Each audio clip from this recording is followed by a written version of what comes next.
May 29th, 2026. Khumbu Icefall, Everest. The most successful season in the mountain's history had just been declared officially over, and somewhere on the mountain, 3 climbers were stuck while every ladder on the mountain was already gone. The spring 2026 Everest season had broken every record in the books. Not one record, not 2. Every single metric this mountain tracks had been rewritten in a single spring. 1,008 summits, 494 permits, record royalty fees, by every possible measure, Everest at its absolute peak. And then the season closed, and 3 climbers were still above the only way down. But what happened to that team in the final 72 hours was not simply bad luck. The part I find most extraordinary is that it was not one bad decision. It was a cascade of reasonable choices that aligned to create something almost completely avoidable. This is the brutal end-of-season update on the 2026 Everest season. Welcome to Tourist Tragedies. To understand why this ending hit so hard, you need to understand just how exceptional the season was before it did. 1,008 summits. Take a moment with that number. The previous single-season record stood at around 900. No spring in the history of Everest had ever produced 1,000 successful ascents, and on May 20th alone, 270 climbers reached the top of the world in a single day. To put that in perspective, that is roughly the population of a small village, all standing above the death zone, the altitude above 8,000 meters where the human body can no longer recover from physical exertion, within 24 hours of each other. The part that I find genuinely remarkable is that, by most accounts, the season itself had run more smoothly than previous years. Officials at base camp reported that tighter coordination helped avoid the severe traffic jams that have marred past seasons. The weather cooperated. The mountain was in reasonable condition. Kami Rita Sherpa stood on the summit for the 32nd time in his career, extending his own world record for the most Everest summits in history. Everything about this season said Everest had finally figured out how to handle the crowds. Then 3 climbers from a team called SummitClimb found themselves stranded above a closed route, running out of food and fuel with no way down. The SummitClimb team was led by Dan Mazur, one of the most experienced expedition operators on the mountain. His team had done everything by the book. They had acclimatized properly. They had moved methodically up the mountain, and they were among the last groups to push for the summit before the season ended. 2 American members and 1 Nepalese Sherpa had moved up from base camp to Camp 4 between May 24th and May 25th, reaching roughly 8,000 meters. From Camp 4, perched at the South Col on the border of Nepal and Tibet, they launched their summit bids on May 26th and 27th. Reports from the mountain at the time indicated that 2 team members had attempted to reach the top during the night of May 25th and 26th in deteriorating weather. They did not summit, they turned around. But at that altitude, turning back is not simply stopping and walking down. Every step of descent from the death zone demands everything a climber has left. By the time they reached Camp 4 again, at least 1 team member had developed an eye problem, likely snow blindness. Snow blindness, to explain it plainly, is not just blurry vision. It is an inflammation of the corneas caused by ultraviolet radiation bouncing off snow at altitude. It can leave a climber temporarily unable to open their eyes at all. On fixed ropes, lengths of rope anchored permanently into the mountainside that guide climbers through the most dangerous terrain. In crampons, on a mountain that has killed hundreds of people, that is not a minor setback. Mazur confirmed on May 27th that a climber and a Sherpa were not feeling well. The team continued down. By the time they reached Camp 2, at 6,400 meters, they were exhausted, low on supplies, and 1 day from the icefall closure. Here is where their situation became genuinely complicated. And to understand why, you need to understand how the Khumbu Icefall works.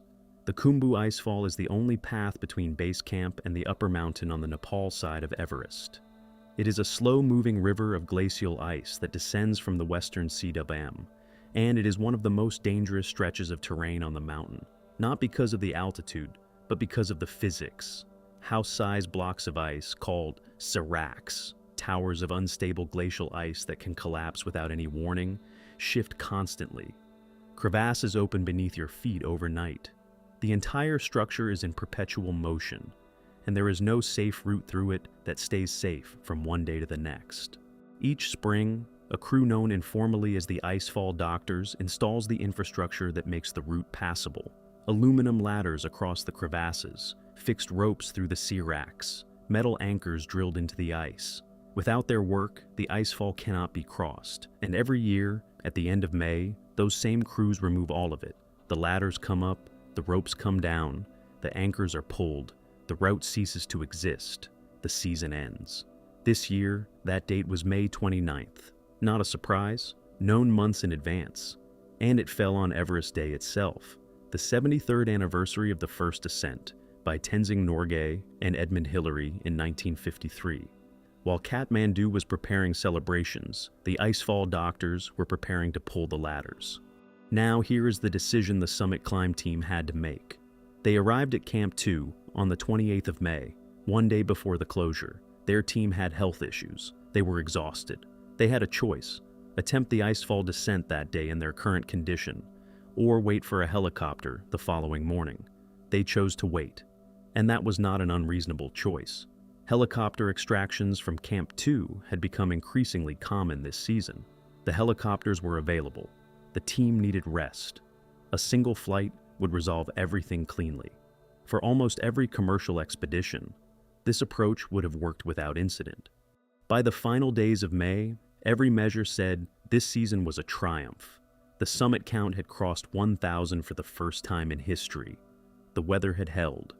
The route had performed.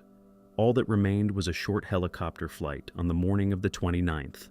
Then the clouds moved in. May 29th, 2026, 6 a.m. Base camp, Everest Day.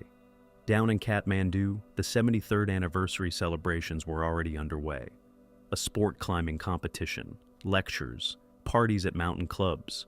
Outside, the streets were full of climbers fresh off the mountain, celebrating what had just been the most successful Everest season in history. Up at Camp 2, at 6,400 meters, the SummitClimb team was watching the sky. The helicopters were coming. Mazur had arranged the extraction. This was supposed to be a formality. Then the clouds came. A dense band settled at the top of the Khumbu Icefall, sitting directly between base camp and Camp 2. The pilots needed clear visibility to land at that altitude. They did not have it. The helicopters turned back. That same morning, the Icefall Doctors began dismantling the route. The ladders came down first, then the fixed ropes. Piece by piece, the infrastructure that had supported over 1,000 summit attempts this spring was methodically removed. By afternoon, the route was gone. The season was officially over. 3 climbers were still at Camp 2, food for perhaps another day or two. Fuel nearly gone, which at altitude matters not just for warmth, but for melting snow into drinking water. A full week at and above 7,000 meters had already worn their bodies down, and there was no longer a way to walk off the mountain. There is no dramatic single moment here, just a cloud bank that would not lift, and the ladders coming down one by one. To understand why this was a genuine crisis and not simply an inconvenience, you need to understand what the helicopter evacuation policy on Everest actually says. Nepalese authorities permit helicopter extractions from Camp 2, but only in emergencies. The definition of emergency is not clearly codified. It is, to a significant degree, left to judgment. Running out of food and fuel, which is exactly what Mazur reported, does not automatically qualify. Neither does exhaustion after a failed summit bid. The category of emergency on Everest sits in a gray zone the climbing community has been quietly debating for years. Earlier this season, American runner Tyler Andrews had reached Camp 2 on a speed record attempt, reported problems with his vision, and been airlifted back to base camp. He chose not to mention it publicly at the time. His candor about that decision came later, when he acknowledged the taboo directly, noting that many climbers who receive helicopter assistance avoid discussing it precisely because of the scrutiny it attracts. Andrews went on to return to the mountain days later and set the fastest oxygen-assisted ascent in Everest history, 9 hours and 55 minutes from base camp to summit. But the earlier flight existed. and it illustrated exactly the kind of judgment call the SummitClimb team was now facing. The SummitClimb team's philosophical debate was irrelevant, though. The icefall route was gone. The only alternative was to descend through a maze of collapsing ice without ladders, without fixed ropes, in a compromised physical state. That was not a realistic option, and the clouds did not move. May 29th. No extraction. Clouds all day, May 30th. A second morning, a second failed approach. Helicopters turned back again. Mazur updated from base camp. The team was okay. Rations were growing thin. Fuel nearly gone. 48 hours after the icefall closed, 3 climbers were still stranded above it. You already know they got off the mountain, but what you do not know yet is what had been unfolding above them at the same time. Because on May 29th, on the Lhotse Face high above Camp 2, a Sherpa guide named Dawa. Sherpa had fallen behind his team during a descent and disappeared. His team had continued down. No one had heard from him. And as of the time this information came to light, 3 days later, no search had been launched. Not one team, not one operator, not one authority on a mountain that had, by every official measure, already been declared empty. Except, it was not. Quick heads up. Every week I drop a new update you won't find anywhere else. Please subscribe. May 31st, 2026. The clouds finally cleared.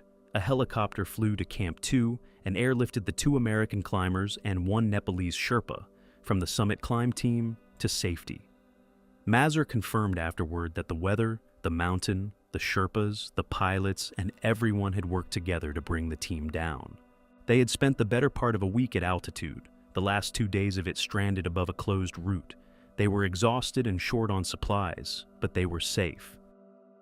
A 4th climber, Josh Bregman, a British base jumper who had summited on May 27th and had announced plans to jump from somewhere on the mountain, had separately made his way back to base camp by means he did not publicly disclose. He was photographed in a Kathmandu restaurant on May 30th. His jump never happened.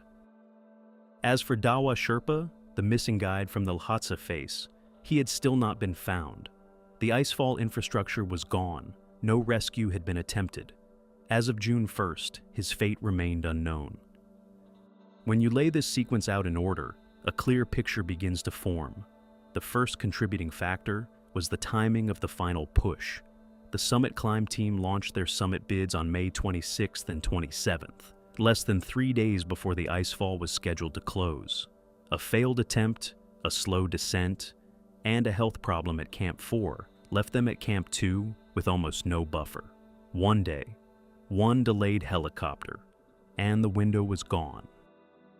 The second factor was the normalization of helicopter use from Camp 2. Over the course of the 2026 season, flying out from Camp 2 had become increasingly routine for commercial teams. When those flights were blocked by clouds, the team's fallback had already been dismantled.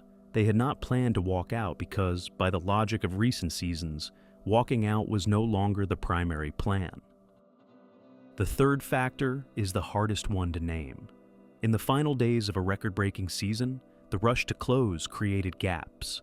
The SummitClimb team fell into one gap, and because they were a well-resourced team with an experienced leader, they eventually got out of it. Dawa Sherpa fell into the other. He had no helicopter arranged. He had no base camp operator coordinating his extraction. And by the time anyone noticed, the infrastructure to reach him was already gone. Call it a closing problem. When the most successful season in Everest history ended, it ended faster than the mountain could account for everyone still on it. The 2026 season broke every record on the mountain, then ran out of margin to close safely. Do you think the growing reliance on helicopter extractions from Camp 2 is creating a dangerous dependency for late-season commercial teams? Or is it simply the next logical step in how Everest operates at scale? Let me know in the comments. I read every single one.